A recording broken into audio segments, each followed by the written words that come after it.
I have, all my life, ever since I was a kid, I wanted to do this, I wanted to chase this dream, but it's becoming so difficult, and it's becoming more and more of an issue. But it doesn't mean that you have to give up, it just means you gotta keep pushing forward. I basically just draw. I create characters, I create a sort of a world that I would like to see become a reality. People look for this escape where they go through their mundane lives. You know, they wake up, go to work, come back home, sleep, and do the same thing all over again the next day. I know it's what he really likes to do. He loves to draw. He loves art. He's very into like comic books and the graphic novels. But we have a home.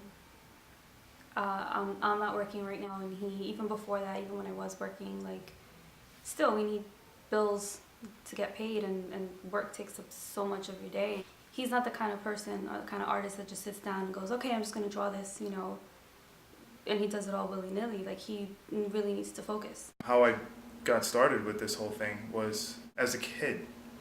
I grew up in the Bronx. Neighborhood wasn't all that great. My family wasn't, definitely not the richest people in the world.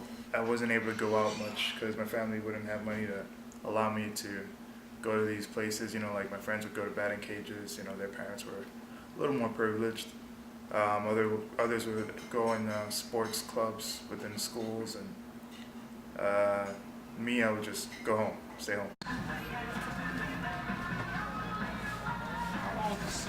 And I believe that the entertainment industry discovered that a profitable business would be to create these sort of formats where people can escape through. You know, like movies, books, video games, comic books, anything that helps create another world for them to kind of just drift off to. First encounter with comic books, and I opened it up, started reading, and I was trapped. I just transported myself as a kid to another world that I just fell in love with. You know, these superheroes, these people with amazing abilities that were able to do things that I wished I could do, you know? And that's pretty much what opened up my eyes to something greater than where I lived, greater than what I came from. The way that I balance my passion with work is my dreams with reality, is that I have to work, obviously, and me being an illustrator right now is a very challenging field to step into. So right now where I work is it's basically a high-profile security company.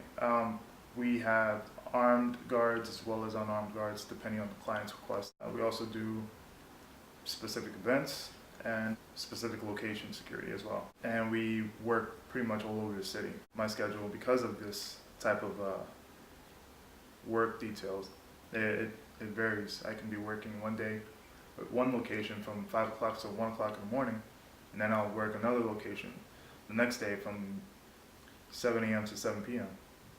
You know, so it's like, it's pretty crazy. But there will be always time for me to step into another world with my art every once in a while.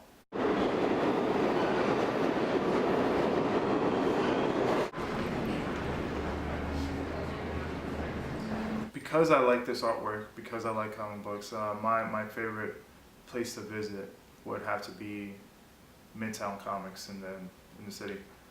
The reason being is because there is just a plethora of comic books ranging from well-known titles and from companies or the not so famous, you know, the independent titles from independent companies. It's like being a kid in a candy store, you know, you go in there and you look around, it's like, wow, dude, you're fully immersed.